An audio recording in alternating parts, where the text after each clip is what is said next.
Hey, how's it going, everybody? It's KG Chaos. In this video, we're going to talk a little bit about Anthem and some things you guys probably forgot or don't know at all. I'm going to go ahead and kind of like reboot it for you guys and kind of like refreshing you in your mind about Anthem on some things. There's probably some new things in this that you guys probably did not know. So we're going to get right up into this video. You guys remember that the private beta for Anthem comes out this weekend. I will be playing a lot and doing kind of like a review on it and kind of like all of that. So you guys can just watch me and see everything that is in the game and kind of everything, how it works. This will be different than the actual release date for some reasons. I'll say at the end of the video why the beta is going to be different than the actual game at release. Anyways, let's go ahead and get into this video. So one thing we do not know at all is that, well, what planet that this is on. Like Anthem, the whole game, where it's staged, or the whole setting of it. We have no idea if this is on Earth or a different type of planet. We don't know any of the story behind it.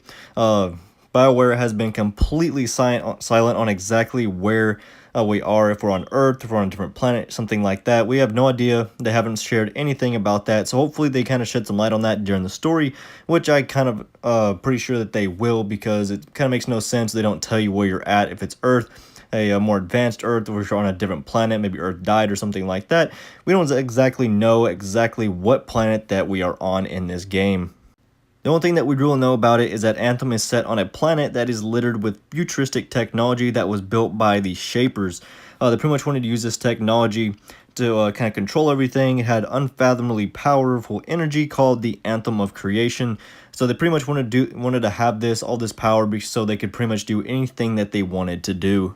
But at some point, the Shapers did vanish out of nowhere, leaving no trace of where they were, and this left the world completely unfinished in the process, which gave the pilots or the humans on the planet the ability to make what they have and to be able to advance and keep things kind of under control. So one thing on the game is that there will be multiple cities. It won't just be Fort Tarsus. That will not be the only place to go. There are other cities, not exactly where. They could be on like a different type of continent or like a different country, lush area. Don't really know exactly where it would be, but there are different cities inside the game of Anthem that we can go and find and probably like buy things at, do different types of things at. So yeah, Fort Tarsus is not the only place that is in this game, but it was once home. Fort Tarsus was also once home to another major city called Freemark. And a little backstory on Freemark was an ancient and prosperous, but was attacked by the militaristic black-clad faction of the conquerors called the Dominion, who came from the north. The Dominion, led by a guy named Dr. Harkin, sought the powerful Shaper artifact that he believed that they could use to control the Anthem creation. So pretty much everyone is fighting over this Anthem creation so they can have unlimited power, do whatever they want without any consequence. But of course, he was wrong and could not control it, so he accidentally destroyed Freemark. Then after that day, the Dominion disappeared along with Dr. Harkin, and there sprouted Fort Tarsus that we know in the game as of now. And also, some people want to know what happens after you beat the main game, just complete it all, and enter the end game of the whole thing. BioWare calls it the Elder Game. So the Elder Game is pretty much a loop of customizing your character with the best gear and weapons you can find in order to start making crazy loadouts that allow you to push like into the hardest content of the game. The goal is to better leverage the better pieces of gear that you find to increase your overall gear score and javelin rarity. Fine-tune your tailor-made loadout so you'll be able to blow through difficult barriers and take on the hardest content in the game. You also unlock the hardest difficulties and to get better gear to create better loadout combinations and so on. So there are multiple difficulty tiers in Anthem that you can actually do. This essentially means that it allows you to set the risk and reward of any activity that you do. So you can play all of Anthem's content on any difficulty setting. The harder difficulty you choose from, the rare and higher modifier climbs for seeing higher rarity equipped drops, as in like weapons and gear and items like that. But you do have the risk of higher health enemies and more damage enemies that they put off towards you. And there are 6 different difficulties you can do, but the main 3 that you pick from the start is going to be easy, normal, and hard. So pretty much if you're playing normal, you can pretty much do anything by yourself solo. If you're playing normal, you can do most things like by yourself, but it's better to have like at least another person. Hard difficulty, you will need friends and tactics to clear most of the activities in the game. So pretty much if that's pretty much where you're going to start from, maybe I kind of advise probably starting off on normal, even with you're playing by yourself or your friends, just so you kind of get more of a taste of the game. But there are a total of 6 different difficulties in Anthem, but Grandmaster 1 through 3 is your ultimate goal to try to unlock. Now how you unlock these is once you hit level 30 and begin the Anthem's Elder game, pretty much the end game of the whole thing, you'll get access to the new tier of difficulties, Grandmaster 1, 2, and 3. You can choose to run content on these Grandmaster difficulties for your best chance to find like the best gear available, as in guns and weapons, but there is the risk of intense enemies and things like that. Like Grandmaster heavily enhances your enemies, incrementally increasing their health and damage. It goes up to a ridiculous amount of 3100% on a Grandmaster 3, so they just do a lot more damage, take a lot more damage. So you and your team are going to know how to play together and know the best tactics, how to take down enemy, because they will be super difficult in Grandmaster 3. You can play any 3 of those once you hit level 30, but the Grandmaster 3 will be the hardest difficulty you can play on. So crazy builds that you can actually put together in the game, say for Ranger and Colossus, Storm, and Interceptor. They all have 3 gear slots, 2 weapon slots, and 6 component slots. Finding the right piece of gear for each slot will help you build your Javelin up, make it more powerful, and things like that, like modify with powerful up to 6 components. Components have like where all your power is, and that's where all your abilities are stored. They will increase your flight time or weapon damage, damage intake, to specific enhancements for specific javelins and their abilities, like increasing the damage on one ability when you use on another. Eventually you'll fine tune it into a powerhouse of a javelin suit. So pretty much you can just keep upgrading and upgrading your javelin suit to the max and make it just a killing machine that you guys can just go roam around and pretty much destroy everything, as long as you play it well and your tactics are well, depending on the types of enemies that you go up against. But a stronger suit will help you and your friends out a lot more than it will if you don't have anything really at all. And whenever you're starting out, or if you guys are going for loot and you guys want to know the different type of rarities, there are 6 rarities of each type of loot, one being common, uncommon, rare, epic, masterwork, and legendary. Legendary being the best one, masterwork being the next, then epic, rare, uncommon, common. So pretty much, if you guys want the best loot, you have to get higher level to get the higher loot level drops, as in legendary or masterwork.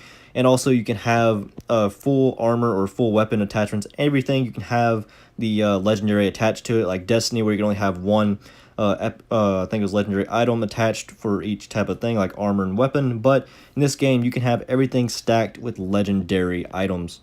Now the whole case to be able to get better or best gear is to further enhancement by randomly assigning special attributes to like your gear and weapons, which these are called infusions, which is like the main goal to find and craft every piece of gear you want.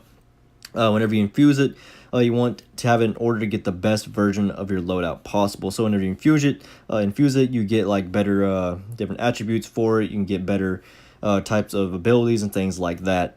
And if you guys are wanting to go play free play, it's going to be the best way for you guys to find materials to craft gear and weapons, like the best place to find javelin parts, embers, natural materials, and bastion.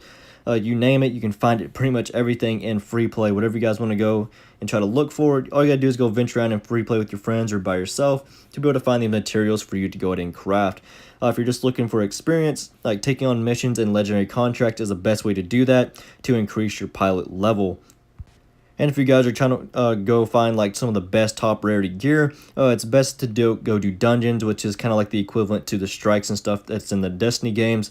So go do those if you guys want to find like the best type of high rarity gear, if that's what you guys are mainly looking for. So next we're going to talk about Anthem's personalization for your javelins. So javelins in Anthem can be incredibly personalized, as the personalization is aesthetic. And the way you look as opposite to the customization, the different gear you find and equipped, and the way you play your javelin. So whenever you first get on the game, you will have, all of us will start with a basic looking suit, but you'll soon be able to find and change the color of each piece from a huge list of colors, or create custom colors if that's your thing. In addition to colors, you'll be able to start to set textures as well. Like you want your armor to look soft or dull, hard, shiny, or maybe metallic. You can do that and also you can do textures for each piece of gear, as in like your helmet, chest, arms, legs, alongside the color, for a nearly endless amount of variety. So if you guys want to change the way it looks, as in soft or dull, metallic, shiny, you can also change the texture of it. You can do that in here with your javelin, make it look however you want it to look. You want to make it look rusted or old or just like beaten down, you'll be able to do that to your javelin suit. Or if you guys just want to put a vinyl decal on your javelin, you can do that too. Whatever you want to do. Like I said, you can change your wear state of your armor to make it look beat up or busted if that's the way you want to look while playing. There are also premium armor pieces that completely change the look of every armor slot of every javelin, which you can purchase through a combination of free and premium currency. And I'll talk to you guys a little bit more about currency here in a minute, but also you can get emotes and animations in the game. They do not affect your overall playstyle or anything like that. They're clearly there just for you to like do a dance move or something like that, kind of after you kill like a main boss, something like that. All your friends can like celebrate, but there are tons of those to choose from if that's what you like to do, is have emotes. And I'm going to talk about Anthem's monetization. Also, if you guys buy the game, everything you get the story, you'll get the content expansions, the new missions, and new strongholds, and daily, weekly, or monthly content drops that BioWare has planned. You get all those for free, so don't worry about that. Do not think that you're going to have to go buy a season pass, something like that. Once you buy the game, you won't have to buy anything else for this game unless you want to buy the in-game currency to buy purely cosmetics for your javelin suit. They do not help you overall on anything during gameplay. It literally just makes it to where you can buy different things to make your suit look different than what it does. So the premium currency is going to be called shards, in addition to the free currency that you get in-game called coin. But any premium currency you end up buying is only used, like I said, on cosmetic like armor sets, emotes, decals, etc. And most of the cosmetics that are in there are purchasable with coin or shards. So if you guys want to buy something, you use the real game money, or you can just go ahead and buy in-game currency that you have saved up.